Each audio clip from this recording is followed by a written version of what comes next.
Dito mapagtatanto mo na mas nakakatakot at masahol ang tao kaysa anumang multo o halimaw.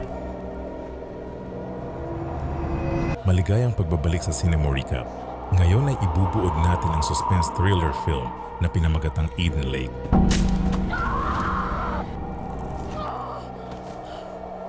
Si Jenny Greengrass ay nagtatrabaho bilang guro ng nursery school sa lokal na daycare at mahilig sa mga bata. Siya ay may kasintahan na nagngangalang Steve Taylor. Habang hinihintay niyang matapos ang klase, nakatingin siya sa singsing. Balak niyang mag-propose sa kanya sa loob ng kanyang sasakyan. Tuwang-tuwa silang nagpaplano na maglakbay sa kanayunan, kung saan plano ni Steve na magkaroon ng isang romantikong proposal. Mahaba ang biyahe at lumulubog na ang araw bago sila makarating. Hindi sigurado si Steve sa daan, kaya umasa siya sa GPS. Bago makarating sa isang pub, napansin nila na ang mga lokal ay hindi sumusunod sa batas sa kalsada at mga bastos. Kinabukasan, nakarating sila sa Eden Lake, isang nababakurang komunidad sa gitna ng kakahuyan. Ang lugar ay dating isang pampublikong parke bago pinalitan ng real estate. Sa kagubatan, sa wakas ay nakita ni na Steve at Jenny ang isang magandang tanawin kung saan matatanaw ang buong bayan. Kinuha nila ang kanilang mga bag upang humanap ng lugar kung saan sila makapagpapalamig. Isang mahiyaing batang lalaki na nagngangalang Adam ang nangalap ng mga insekto at nilapatan siya ni Jenny para kumustahin. Gayunpaman, ang bata ay nag-aatubili na makipag-usap sa kanila dahil sila ay mga estranghero, kaya patuloy nilang hinanap ang lawa. Dumating ang dalawa sa isang tahimik na lawa kung saan plano nilang magsaya. Nagbabad sila sa araw habang magkayakap. Hindi nagtagal, dumating ang dalawang batang lalaki upang itaboy si Adam na nasa tabi rin ng lawa. Naawa si Jenny kay Adam matapos mabuli ng mga kabarkada niya. Napapikit siya para umidlip habang nakababad sa araw ng tahulan siya ng isang Rottweiler. Natakot si Jenny nang makita ang malaki at agresibong aso na malapit sa kanya. Nagambala ang kanilang pagpapahinga dahil sa mga delinkwenteng teenager na naabutan ang kanilang mapayapang lugar. Nang maligo si Steve, tumahol muli ang aso kay Jenny, kaya kinumpronta niya ang mga teenager tungkol dito. Hiniling niya sa grupo na ihinto ang kanilang musika, ngunit tumanggi silang gawin ito. Sa halip, ang kanilang pinuno, si Brett, ay walang galang na sumagot pabalik. Ang iba pang miyembro ay sina Cooper, Reese, Ricky, Harry, at Paige. Tiniis nila Steve ang kanilang malakas na musika at kasuklam-suklam na aso kaysa sa umalis. Ang isa sa kanila ay tumitig kay Jenny gamit ang binocular, kaya tinakpan niya ang sarili. Bago umalis ang mga teenager, ipinakita ni Brett ang kanyang pribadong bahagi. Si Steve ay nagtayo ng tent habang si Jenny ay namumulot ng kahoy para sa kanilang camping. Narinig niya ang mga kaluskos mula sa malayo, ngunit hindi niya ito pinansin. Ang dalawa ay nag-enjoy sa campfire ng gabing iyon, ngunit napansin pa rin ni Jenny ang tunog na nagmumula sa kakahuyan. Ipinaalam niya kay Steve ang tungkol dito, ngunit tiniyak niya sa kanya na wala itong dapat alalahanin. Habang magkasama, ang mga ingay ay nakaabala pa rin kay Jenny, kaya lumabas si Steve upang tingnan ito. Makalipas ang ilang oras, hindi na niya sinasagot ang mga tawag ni Jenny na medyo nagpakaba sa kanya, pero nagbibiro lang pala si Steve. Sa umaga, napagtanto nila na pinamumugaran ng mga insekto ang kanilang pagkain at wala silang ibang pagpipilian kundi kumuha ng pagkain sa ibang lugar. Sa pag-alis, nasagasaan ni Steve ang isang walang laman na bote na naiwan ng mga teenager, ngunit naayos niya ang gulong at umalis patungo sa bayan. Pagdating nila, dumaan ang mga teenager sa harap nila sakay ng kanilang mga bisikleta. Sa pagkainis ni Steve, sinubukan niyang sundan ang mga ito, ngunit hindi niya magawang makahabol. Bumisita sila sa kainan kung saan tinanong ni Steve ang waitress tungkol sa grupo ng mga bata, ngunit tinawanan lamang niya ang mga ito. Tinanong niya kung kilala niya ang mga magulang ng mga bata, ngunit naging kakaiba ang pagsagot nito. Pagkatapos ng kanilang almusal, nakita ni Steve ang ilang mga bisikleta sa labas ng isang bahay at sa tingin niya na ito ay pag-aari ng mga teenager. Inihinto niya ang kotse at nakiusap si Jenny sa kanya na huwag palalain ang sitwasyon. Gayunpaman, determinado siyang turuan ang mga bata ng leksyon. Bukas ang bahay, kaya pumasok siya para tingnan kung may tao sa bahay. Maya-maya, dumating ang may-ari na nagkataong ama rin ni Brett. Uminit ang ulo nito pagkatapos na tawagin ang kanyang anak dahil inisip na nasa loob ito ng silid. Nakatakas si Steve sa bintana bago siya makita ng may-ari. Nagmadali siyang pumunta sa kotse at si Jenny ay nagmaneho pabalik sa lawa. Magkasama silang lumangoy sa lawa at nagpasya si Steve na mag-scuba diving habang natutulog si Jenny sa dalampasigan. Pagbalik niya para mag-propose kay Jenny, napagtanto nilang nawawala ang kanilang bag na naglalaman ng kanilang telepono, wallet at susi ng kotse. Nagmadali silang tumakbo papunta sa sasakyan at nalamang wala na ito. Nagpasya ang dalawa na maglakad sa bayan. Naging mas balisa si Steve habang lumalakad sila at may pagnanais na maghiganti. Nakaiwas silang masagasaan ng kanilang sasakyan habang walang pakundangan minamaneho ito ng grupo sa kakahuyan. Tumigil saglit si Brett para ngumiti sa dalawa. Sa gabi, nakita nila ang grupo sa tabi ng apoy at lumapit si Steve upang hilingin na ibalik ang kanilang mga ari-arian. Ngunit itinanggi nila na may alam sila dito. Biglang narinig ni Steve ang ringtone ng kanyang telepono at nag-amok. Inatake niya si Brett, ngunit pinabagsak siya ng iba pang miyembro na may hawak ng kutsilyo. Habang nag-aaway, ang aso ni Brett ay nasaksak. Inihagis ni Brett ang susi habang nagdadalamhati sa pagkamatay ng kanyang aso. Kinuha ni Jenny ang susi at tumakbo sila papunta sa kotse. Nagpasya ang grupo na sundan sila at batuhin ang kotse na huminto dahil sa isang bangin. Lumapit ang grupo sa sasakyan para salakayin ng dalawa. Sinira nila ang mga ilaw at bintana, ngunit nagawa ni Steve na makalayo. Dahil madilim sa daan, nabangga ang sasakyan sa isang tumpok ng kakahuyan. Naipit si Steve sa isang sanga at sinubukan siyang tulungan ni Jenny, ngunit hindi niya ito maigalaw. Napilitan si Jenny na tumakbo para humingi ng tulong dahil sa mga pinsala at pagka-trap ni Steve. Nagtago siya nang marinig ang grupo at doon nagpalipas ng gabi. Samantala, natunton ni Brett si Steve at pinilit pumasok sa loob ng kotse.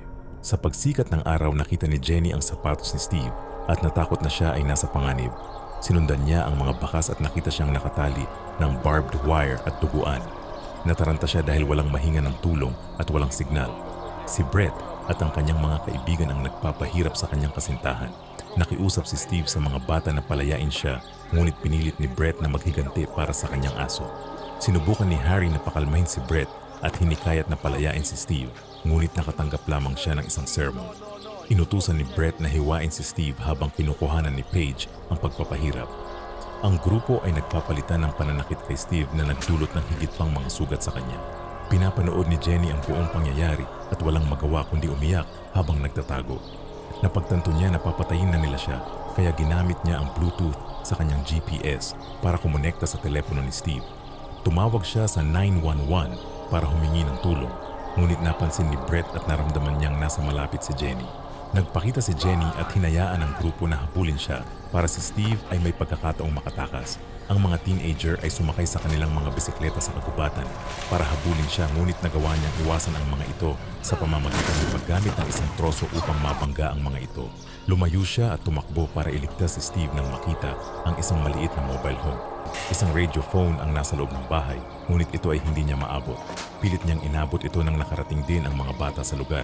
Dahil walang mapagtaguan, umakyat si Jenny sa bubong at bago mahuli ng isa sa mga teenager. Bumalik si Ricky kung saan nila itinali si Steve at nagulat nang malaman na tumakas siya. Ipinaalam niya ito kay Brett kaya ang grupo ay tumakbo muli, ngunit sa pagkakataong ito upang hanapin si Steve. Habang binubuksan ni Steve ang pinto ng kotse, tumunog ang safety alarm at narinig ng lahat.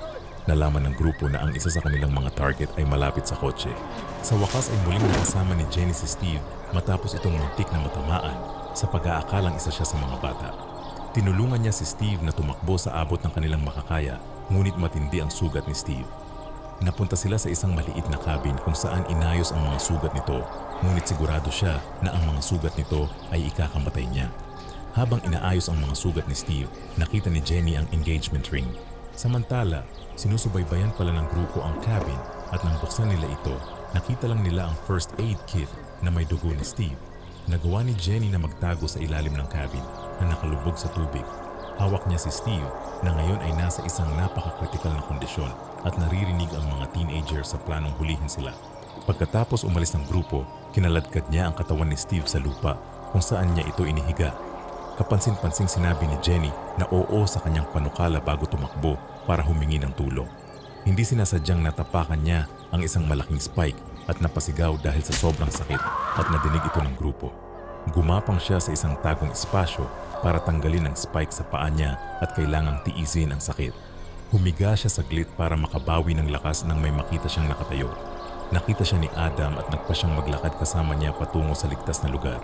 Sinubukan ni Jenny na hiramin ang telepono ni Adam, ngunit tumanggi siyang ipahiram ito sa kanya sa kabila ng kanyang desperadong pagsusumamo. Ang hangarin ni Adam na tumulong ay kabaligtaran pala. Nag-text na siya sa grupo ng kanilang kinaroroonan na naglagay kay Jenny sa malaking panganib. Isa sa mga miyembro ang humampas kay Jenny. Nagising si Jenny at takot nang malaman na nakatali siya sa isang puno sa tabi ng walang buhay na katawan ni Steve. Plano nilang sunugin ang mga ito, ngunit ang ilan sa mga miyembro ay nag-alangan na gawin ito. Lalong tumindi ang takot ni Jenny dahil wala na siyang magawa. Pinilit ni Brett si Adam na magsindi ng posporo at ihagis ito sa puno na basang-basa sa gasolina. Ayon kay Brett, tatanggapin si Adam sa grupo kapag sinindihan niya sila ng apoy. Dahil pagod ng binubuli, sinunod niya ito. Sinunog muna nito ang katawan ni Steve habang kinukunan ito ni Paige. Labis na natuwa dito si Brett at napatalon sa kasiyahan. Sinubukan ni Adam na tumakas ngunit nahawakan ng mga miyembro sa sandaling iyon. Dahil sa apoy, unti-unting nasusunog ang lubid na nakatali kay Jenny at ito ang nagbigay sa kanya ng perpektong pagkakataong tumakas. Sinubukan ni Brett na lumapit sa kanya, ngunit may hawak itong sulo laban sa kanya. Ibinuhos niya ang gasolina at sinunog ang lupa para pigilan si Brett sa paghabol sa kanya. Ginamit nila si Adam para bumalik si Jenny, ngunit hindi niya pinansin ang paghingi nito ng tulong. Sa pagtakbo, nasaksihan niya si Adam na sinunog ng buhay ni Brett at ng kanyang grupo. Patuloy na hinanap ni Jenny ang palabas gamit ang isang mapa. Nang marinig niyang papalapit ang grupo, nagtago siya sa basurahan sa kabila ng nakakadiring amoy. Tiniis niya ang amoy para makaligtas. Nakita niya ang dalawang miyembro sa labas, ngunit sa kalaunan ay umalis din sila. Lumabas si Jenny sa bin at kumuha ng isang piraso ng basag na salamin para sa proteksyon. Nakita niya si Cooper mula sa salamin at sinaksak siya sa leeg. Habang siya ay dumudugo hanggang sa mamatay, hinawakan siya ni Jenny na pagtanto na sinusubukan ni Cooper na tulungan siyang makatakas. Ni minsan sa buhay niya ay hindi niya naisip na maaari niyang saktan ang sinuman, higit pa ang isang bata. Nang gabing iyon, natagpuan ng grupo ang walang buhay na katawan ni Cooper na nagpatindi sa kanila na lalong maghiganti. Lalong nagalit si Brett nang makita ito habang umiiyak si Harry sa tabi ni Cooper at sinisisi ang kanilang pinuno sa lahat. Nagsimula siyang tumawag sa isang tao sa kanyang telepono na nag-udyok kay Brett na bugbugin siya sa kabila ng kanyang pag-iyak at kalaunan ay namatay. Tumakbo si Paige at natakot sa tila hindi mapigilang pag-uugali ni Brett. Sa wakas ay narating ni Jenny ang kalsada kung saan may dumaan na sasakyan. Huminto siya sa gitna at nagmakaawa sa driver na papasukin siya, kaya pinapasok niya ito. Nalaman ni Jenny na ang driver ay kapatid pala ni Ricky na isa sa mga miyembro. Nagpanik siya at ninakaw ang van habang tinatawag nito si Ricky. Dahil sa matinding galit, sinadya niyang sagasaan si Paige ng walang pagsisisi na ikinamatay nito. Upang maiwasang mabangga sa isa pang kotse, lumiko siya at nabangga ang van sa isang bakod sa isang party sa likod bahay at bumagsak pagkatapos humingi ng tulong. Nagkamalay si Jenny at nakita niya ang mga estranghero na umaaliw sa kanya. Napagtanto niya na siya ay nasa bahay ni Brett pagkatapos makita ang larawan sa dingding. Sa kasamaang palad, ang mga tao sa silid ay ang mga magulang din ng mga miyembro ng grupo. Upang makatakas, pumunta si Jenny sa banyo pagkatapos sabihin na may sakit siya. Samantala, nagkakagulo sa labas matapos makilala ng mga magulang ang van na nabangga ni Jenny. Kumuha siya ng isang labaha habang pinipilit ng ama ni Brett na buksan ang pinto. Nang masipa ng mga magulang ang pinto, nakita niya si Brett sa labas ng pinto bago siya salakayin ng isang magulang. Nakumbinsi ng mga bata ang mga magulang na sina Jenny at Steve ang may pananagutan sa pagkamatay ng ilan sa mga miyembro. Nakiusap si Jenny na tumawag sila ng pulis, pero plano nilang lahat na pagbayarin siya sa nangyari. Inutusan siya ng ama ni Brett na umakyat sa itaas. Napagtanto ni Jenny na ang mga magulang ng grupo ay kasing psychotic at mamamatay tao gaya ng kanilang mga anak. Siya ay kinakaladkad sa labas ng mga magulang habang si Brett ay isinara ang kanyang silid para di marinig ang kanyang hiyaw. Nginitian niya ang sarili sa salamin bago isinuot ang sunglasses ni Steve.